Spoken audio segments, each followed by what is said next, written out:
Ici, les services de la protection de la population ont été prévenus à minima afin de tester un plan hors sec lié à la grippe aviaire. L'exercice a commencé ce matin à 9 h par un appel de l'Office national de la chasse et de la faune sauvage qui a découvert sur la plage de Ménil-Saint-Père 10 canards et 5 cygnes morts. Donc l'alerte a été donnée à 9 h. Donc nous avons demandé aux gardes de l'ONCFS de récupérer ces cadavres et de les emmener au laboratoire pour débuter les autopsies. Donc je prends toutes les précautions de protection déjà, commencer. Puis après je réalise les autopsies. C'est surtout des hémorragies, sur tous les organes, surtout au niveau de la trachée et du ventricule. Durant l'après-midi, la simulation continue avec la mise en place d'une cellule de crise en préfecture. Afin d'éviter de diffuser le virus, l'exercice prévoit de simuler des interventions dans les élevages.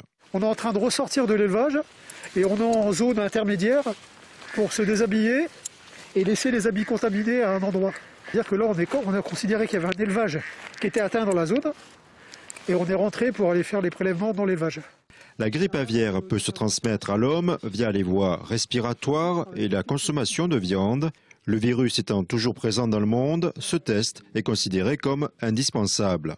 Les virus de type grippe dans le monde n'ont pas été éradiqués. Il y a encore des sources en Asie et c'est un virus qui est doté d'une capacité de mutation année après année qui fait qu'il est rendu très compliqué de le faire disparaître.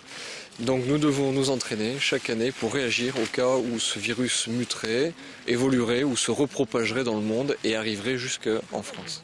Nous testons nos procédures de façon très pratique, qui fait quoi, quels sont les numéros, les adresses, qui on informe pour n'oublier personne, quelles sont les mesures à mettre en place et qui peut ou éventuellement qui pourrait avoir des difficultés pour mettre en place certaines procédures ou certaines choses à faire.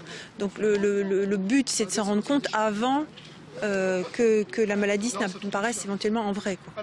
À noter, tous les aubois possédant quelques volailles ont l'obligation de le déclarer en mairie afin d'obtenir les consignes d'urgence en cas d'alerte. La dernière crise liée à la grippe aviaire en France remonte à 2006.